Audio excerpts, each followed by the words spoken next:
ഈ വീഡിയോയിൽ ഇബ്രാഹിം നബിയുടെയും അദ്ദേഹത്തിന്റെ ഭാര്യമാരായ സാറ, ഹാജറ എന്നിവരുടെയും മകനായ ഇസ്മായിൽ നബിയുടെയും ചരിത്രമാണ് പറയുന്നത്. ഇതിലെ പ്രധാന വിവരങ്ങൾ താഴെ പറയുന്നവയാണ്. 1. സാറയുടെ നിർദ്ദേശം. വർഷങ്ങൾ കഴിഞ്ഞിട്ടും ഇബ്രാഹിം നബിക്കും സാറയ്ക്കും കുട്ടികളുണ്ടായില്ല. പ്രായമായതിനാൽ തനിക്ക് ഇനിയൊരു കുഞ്ഞിന് ജന്മം നൽകാൻ കഴിയില്ലെന്ന് മനസ്സിലാക്കിയ സാറ സുന്ദരിയും ചെറുപ്പക്കാരിയുമായ ഹാജറയെ വിവാഹം കഴിക്കാൻ ഇബ്രാഹിം നബിയോട് ആവശ്യപ്പെട്ടു. 2. ഇസ്മായിൽ നബിയുടെ ജനനം ആദ്യം എതിർത്തുവെങ്കിലും പിന്നീട് ഇബ്രാഹിം നബി ഹാജറയെ വിവാഹം കഴിച്ചു.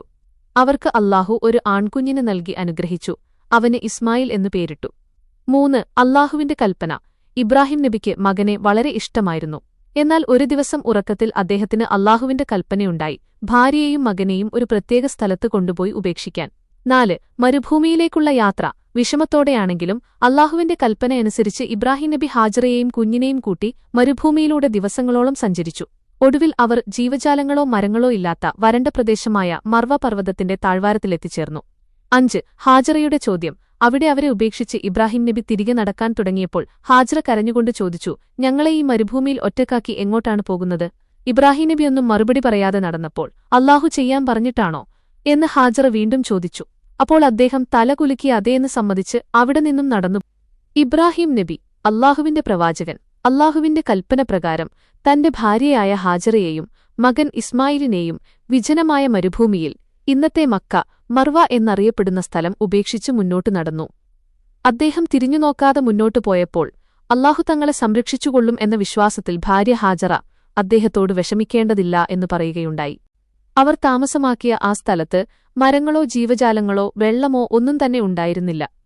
അവരുടെ കയ്യിൽ 2 ദിവസത്തേക്ക് മാത്രമുള്ള ഭക്ഷണവും വെള്ളവും മാത്രമേ ഉണ്ടായിരുന്നുള്ളൂ. ഏറെ താമസിയാതെ അതും തീർന്നു. അവർക്ക് കടുത്ത ദാഹം അനുഭവപ്പെടാൻ തുടങ്ങി.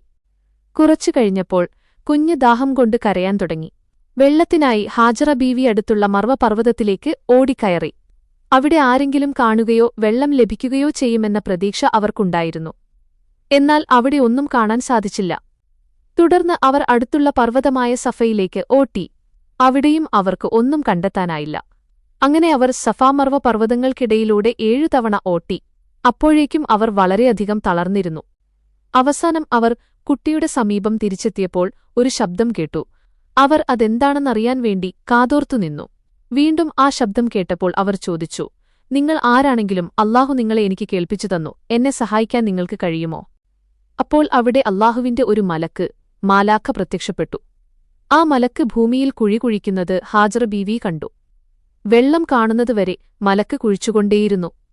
അതിനുശേഷം മലക്ക് കുഴിച്ച സ്ഥലത്തുനിന്ന് അത്ഭുതകരമായി വെള്ളം വരാൻ തുടങ്ങി. വെള്ളം കണ്ടപ്പോൾ ഹാജറ ബീവി ഓടിച്ചെന്ന് അതിന് തടം കെട്ടാൻ ആരംഭിച്ചു. അവർ അതിൽ നിന്ന് വെള്ളം കുടിക്കുകയും പാത്രത്തിൽ ശേഖരിച്ച് തന്റെ കുഞ്ഞിന് നൽകുകയും ചെയ്തു. ആ ഉറവ പൊട്ടിയ സ്ഥലമാണ് സംസമെന്ന് അറിയപ്പെടുന്നത്. ഏതാനും ദിവസങ്ങൾക്ക് ശേഷം ആ മരുഭൂമിയിലൂടെ സഞ്ചരിക്കുകയായിരുന്ന ചില ആളുകൾ പക്ഷികൾ മർവ പർവ്വതത്തിനു ചുറ്റും പറക്കുന്നത് ശ്രദ്ധിച്ചു. പക്ഷികൾ പറക്കുന്നുണ്ടെങ്കിൽ അവിടെ വെള്ളമുണ്ടാകാനുള്ള സാധ്യതയുണ്ടെന്ന് മനസ്സിലാക്കി അവർ മർവയിലേക്ക് നീങ്ങി. അവിടെയെത്തിയ അവർ ഒരു സ്ത്രീയെയും കുഞ്ഞിനെയും വെള്ളത്തെയും കണ്ട് അത്ഭുതപ്പെട്ടു.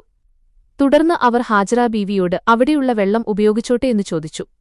അവർ അതിന് സമ്മതിക്കുകയും അവർ അതിൽ നിന്ന് വെള്ളം കുടിക്കുകയും ചെയ്തു. അങ്ങനെ ഒരുപാട് ആളുകൾ മർവയിലേക്ക് വരാൻ തുടങ്ങുകയും ആ താഴ്വരയിൽ മനുഷ്യവാസം ആരംഭിക്കുകയും ചെയ്തു. കുറച്ചുകാലം കഴിഞ്ഞപ്പോൾ വിവിധ സ്ഥലങ്ങളിൽ നിന്ന് ആളുകൾ വന്ന് അവിടെ താമസമാക്കി.